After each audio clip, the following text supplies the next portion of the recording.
ou Mahabharata. De Krishna de Vaipayana Vyasa. Livro 3. Ajagaraparva. Capítulo 179. Yudhishthira faz perguntas para a cobra, o sábio Nausha, sobre reconhecimento de Brahma. Vaisampayana continuou: Yudhishthira, encontrando seu irmão querido, enrolado pelo corpo da serpente, disse estas palavras: ó filho de Kunti, como tu obtiveste este infortúnio? E quem é esta melhor das serpentes tendo um corpo semelhante a uma massa montanhosa? Bimazena disse: ó venerável, este ser poderoso me pegou como alimento. Ele é o sábio real Nausha vivendo na forma de uma serpente. Yudhishthira disse: ó de vida longa, liberta o meu irmão de bravura incomensurável, nós te daremos alguma outra comida que saciará a tua fome. A serpente disse: eu consegui como alimento este filho de um rei, vindo para minha boca por si mesmo. Vai embora. Tu não deves ficar aqui. Se tu permaneceres aqui, tu também serás meu alimento amanhã. Ó de braços fortes, está ordenado em relação a mim que aquele que vem à minha residência se torna minha comida, e tu também estás no meu refúgio. Depois de um longo tempo eu consegui o teu irmão mais novo como meu alimento, eu não o libertarei, nem gostaria de ter qualquer outro alimento. Nisso Yudhishthira disse: ó serpente, se tu és um deus, ou um demônio, ou um uraga, dize-me realmente. É Yudhishthira que te pergunta: para que, ó cobra, tu pegaste Bimazena? Por obter o que, ou por saber o que tu receberás satisfação, ó cobra, e que comida eu te darei? E como tu podes libertá-lo? A serpente disse: ó impecável, eu fui teu antepassado, o filho de Ayu quinto em descendência da lua. E eu era um rei célebre sob o nome de Nausha.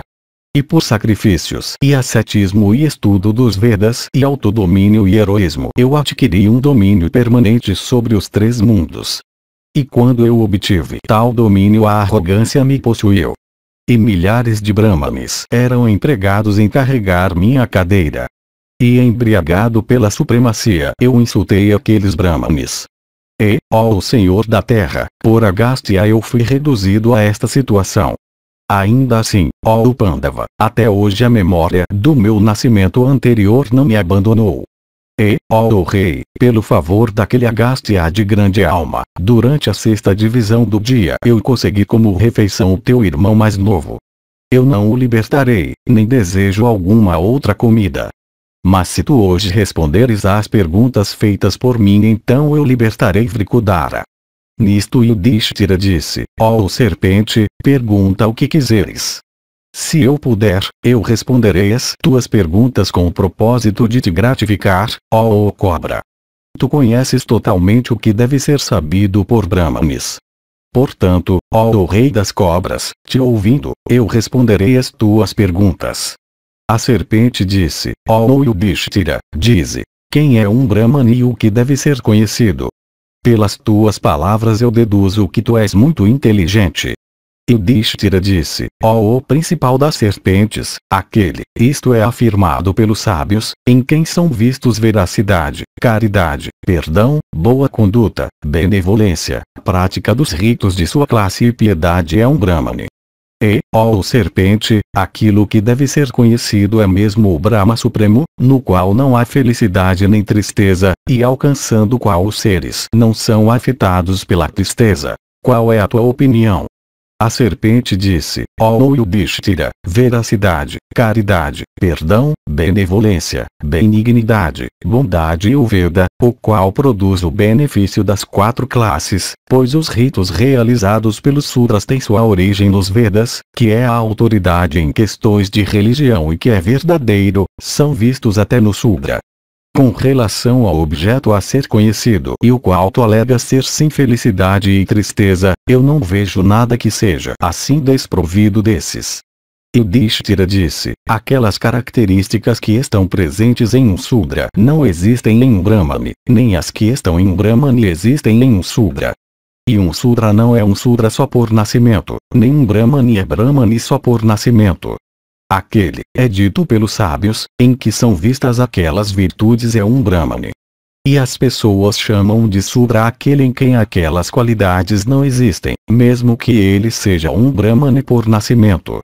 E além disso, quanto à tua afirmação que o objeto a ser conhecido como afirmado por mim não existe, porque nada existe que seja desprovido de ambas felicidade e tristeza, tal de fato é a opinião, ó serpente, de que nada existe que seja sem elas ambas. Mas como no frio o calor não existe, nem no calor o frio, assim não pode existir um objeto no qual ambas felicidade e tristeza possam não existir. A serpente disse, ó rei, se tu reconheces alguém como um Brahmane pelas características, então, ó de longa vida, a distinção de casta torna-se inútil enquanto a conduta não entra em jogo. Yudhishthira disse, na sociedade humana, ó serpente poderosa e muito inteligente, é difícil determinar a casta de alguém, por causa de relacionamento promíscuo entre as 4 classes. Essa é a minha opinião. Homens pertencentes a todas as classes geram filhos promiscuamente em mulheres de todas as classes. E de homens, fala, relação sexual, nascimento e morte são comuns. E a respeito disso os rishis prestam testemunho ao usarem como início de um sacrifício expressões tais como, qualquer que seja a nossa casta, nós celebramos o sacrifício. Portanto, aqueles que são sábios afirmam que caráter é o requisito essencial. A cerimônia natalícia de uma pessoa é realizada antes da divisão do cordão umbilical. Sua mãe então age como sua Savitri e seu pai oficia como sacerdote. Ela é considerada como um Sudra enquanto não for iniciada nos Vedas. Dúvidas têm surgido neste ponto, ó o príncipe das serpentes, o Manusvayambhuva declarou que as castas misturadas devem ser consideradas como melhores do que as outras classes, se tendo passado pelas cerimônias de purificação as últimas não obedecem às regras de boa conduta, ó cobra excelente.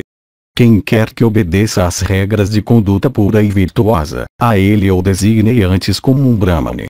A serpente respondeu, ó Yudhishthira, tu estás familiarizado com tudo o que é bom a ser conhecido, e tendo escutado as tuas palavras, como eu posso agora comer o teu irmão Vrikudara? Capítulo 180. Mais discussão sobre a transmigração da alma, mente e intelecto. Voltam para casa. Yudhishthira disse, neste mundo, você é muito versado nos Vedas Vedangas, dize-me então, o que se deve fazer para alcançar a salvação? A serpente respondeu, ó descendente da linhagem de Bharata, minha opinião é que o homem que dá esmolas para objetos apropriados, fala palavras gentis e diz a verdade e se abstém de causar dano às criaturas vai para o céu. Yudhishthira perguntou, qual, ó cobra, é o mais importante dos dois, veracidade ou dar esmolas? Fale-me também da maior ou menor importância do comportamento bondoso e de não causar dano a nenhuma criatura. A cobra respondeu, os méritos relativos destas virtudes, veracidade e caridade, palavras gentis e abstenção de ofensa às criaturas, são conhecidos medidos por sua gravidade objetiva ou utilidade. A verdade é às vezes mais louvável do que algumas ações de caridade, algumas das últimas além disso são mais louváveis do que palavras verdadeiras. Similarmente, ó Rei poderoso, e Senhor da terra, a abstenção de causar dano para qualquer criatura é vista ser mais importante do que boas palavras e vice-versa. Isso é assim mesmo, ó Rei, dependendo dos efeitos. E agora, se tu tens alguma coisa a mais para perguntar, dize tudo, eu te esclarecerei. Yudhishthira falou, dize-me, ó cobra, como a mudança do ser incorpóreo para o céu, sua percepção pelos sentidos e seu desfrute dos frutos imutáveis de suas ações aqui, podem ser compreendidos. A cobra respondeu, por suas próprias ações o homem é visto alcançar uma das 3 condições de existência.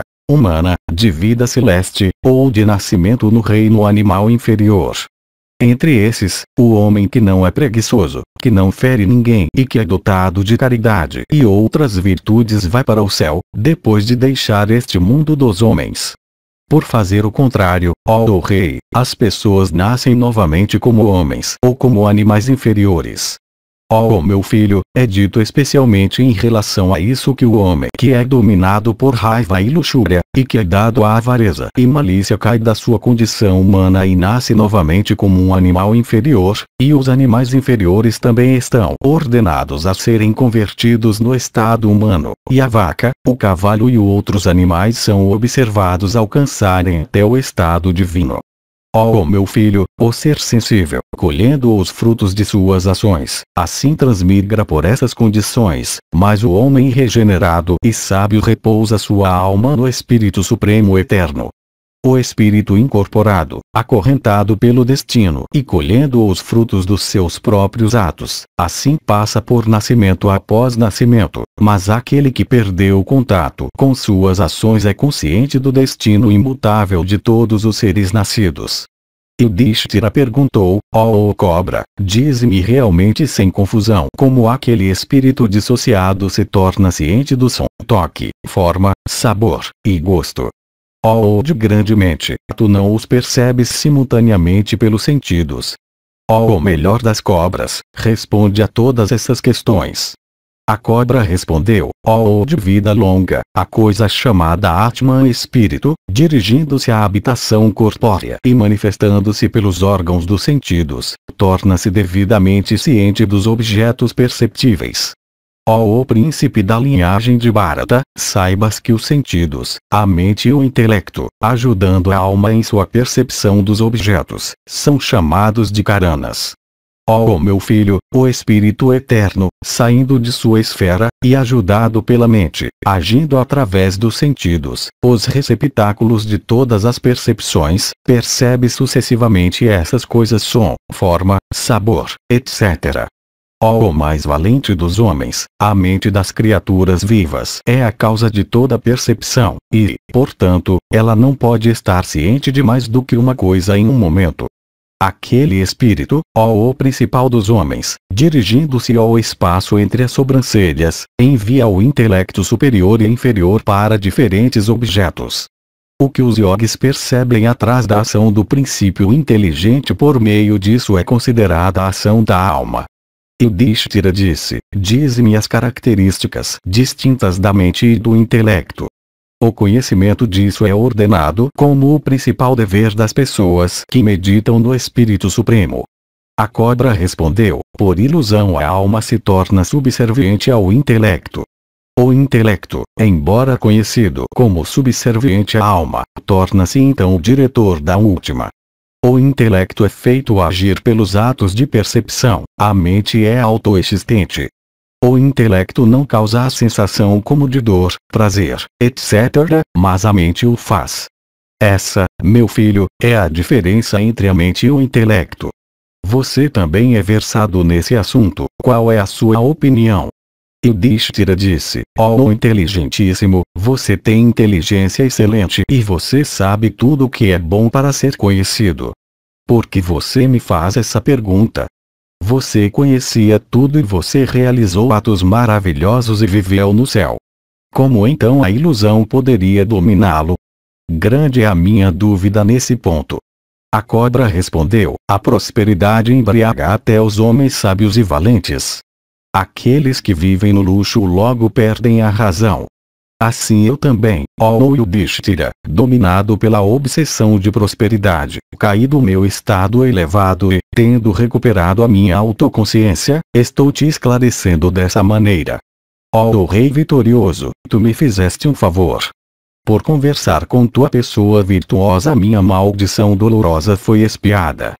Antigamente, quando eu costumava permanecer no céu em uma carruagem celeste, me deleitando em meu orgulho, eu não pensava em nada mais. Eu costumava exigir tributo de Brahmarshis, Devas, Yakshas, Gandharvas, Rakshasas, Panagas e de todos os outros habitantes dos três mundos. Ó Senhor da Terra, tal era o encanto dos meus olhos que em qualquer criatura que eu os fixasse eu imediatamente destruía o poder dela. Milhares de Brahmarshis costumavam puxar a minha carruagem. A delinquência, ó Rei, foi a causa da minha queda da minha prosperidade superior. Entre eles, Agastya estava um dia puxando o meu transporte, e os meus pés entraram em contato com seu corpo. Agastya então pronunciou sua maldição sobre mim, com raiva: a ruína te apanha, torna-te uma cobra. Assim, perdendo minha glória, eu caí daquele carro excelente e enquanto caía eu via a mim mesmo transformado em uma cobra, de cabeça para baixo. Eu assim implorei àquele Brahmane, que esta maldição seja extinguida, ó adorável. Você deve perdoar alguém quem tem sido tão tolo por obsessão. Então ele bondosamente disse-me isto, enquanto eu estava sendo lançado para baixo do céu: o rei virtuoso Yudhishthira te salvará desta maldição, e quando, ó rei, o pecado horrível do orgulho estiver extinto em ti, tu alcançarás a salvação. E eu fui tomado pela admiração ao ver este poder das virtudes austeras dele, e portanto, eu te questionei acerca dos atributos do Espírito Supremo e dos Brahmanes. Verdade, caridade, autocontrole, penitência, abstenção de ferir qualquer criatura, e constância em virtude, essas, ó rei, e não sua linhagem de relações familiares, são os meios pelos quais um homem deve sempre assegurar a salvação. Que este teu irmão, o poderoso Bhimazena, encontre boa sorte e que a felicidade more contigo. Eu devo ir para o céu novamente. Vaisampayana continuou, assim dizendo: aquele rei, Nausha, abandonou sua forma serpentina, e assumindo sua forma celeste, ele voltou para o céu. O glorioso e pio Yudhishthira também voltou para seu eremitério com Daunya e seu irmão Bhima. Então o virtuoso Yudhishthira narrou tudo isso, em detalhes, para os Brahmanes que tinham se reunido lá. Ao ouvirem isso, seus 3 irmãos e todos os Brahmanes e a renomada Draupadi também ficaram cobertos de vergonha. E todos aqueles Brahmanes excelentes, desejando o bem-estar dos Pandavas, repreenderam Bhima por sua imprudência, lhe dizendo não para tentar essas coisas novamente, e os Pandavas também ficaram imensamente satisfeitos ao verem o poderoso Bhima fora de perigo, e continuaram a viver lá agradavelmente. Capítulo 181. A estação chuvosa começa. Vaisampayana disse: enquanto eles estavam morando naquele local começou a estação das chuvas, a estação que põe fim ao tempo quente e que é agradável para todos os seres animados. Então as nuvens negras, rebombando ruidosamente, e cobrindo os céus e os pontos cardeais, derramaram chuva incessantemente dia e noite. Aquelas nuvens, contadas a centenas e aos milhares, pareciam cúpulas na estação chuvosa. Da terra desapareceu a refulgência do sol, seu lugar foi tomado pelo brilho imaculado do relâmpago, a terra tornou-se encantadora para todos, sendo coberta com grama, com mosquitos e répteis em sua alegria. Ela foi banhada pela chuva e tomada pela tranquilidade. Quando as águas tinham coberto tudo, não se podia saber em absoluto se o solo era plano ou irregular, se havia rios ou árvores ou colinas.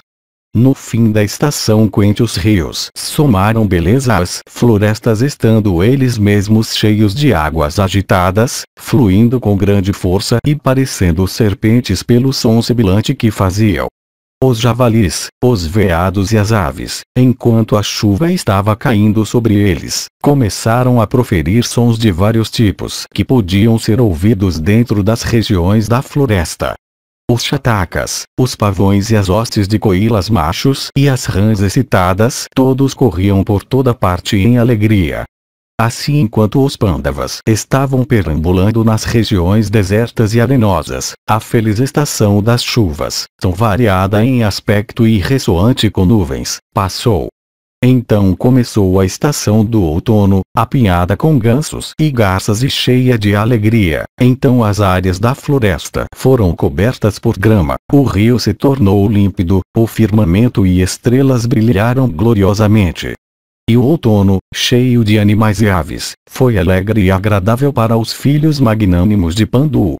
Então foram vistas noites que eram livres de poeira e frescas com nuvens e embelezadas por miríades de planetas e estrelas e a lua. E eles contemplaram rios e lagos pequenos, adornados com lírios e lotos brancos, cheios de água fresca e agradável. E enquanto vagavam pelo rio Sarasvati, cujas margens pareciam o próprio firmamento e eram cobertos por juncos, e como esses abundavam em banhos sagrados, sua alegria era grande. E aqueles heróis que manejavam grandes arcos ficavam especialmente contentes ao verem o agradável rio Sarasvati, com suas águas límpidas cheio até a borda. E, ó Janamejaya, a noite mais santa, aquela da lua cheia no mês de Kartika na estação do outono, foi passada por eles enquanto residiam lá. E os filhos de Pandu, os melhores dos descendentes de Bharata, passaram aquela junção auspiciosa com santos justos e magnânimos dedicados à penitência. E logo que a quinzena escura começou, imediatamente em seguida, os filhos de Pandu entraram naquela floresta chamada Kamyaka, acompanhados por Dhananjaya e seus quadrigários e cozinheiros.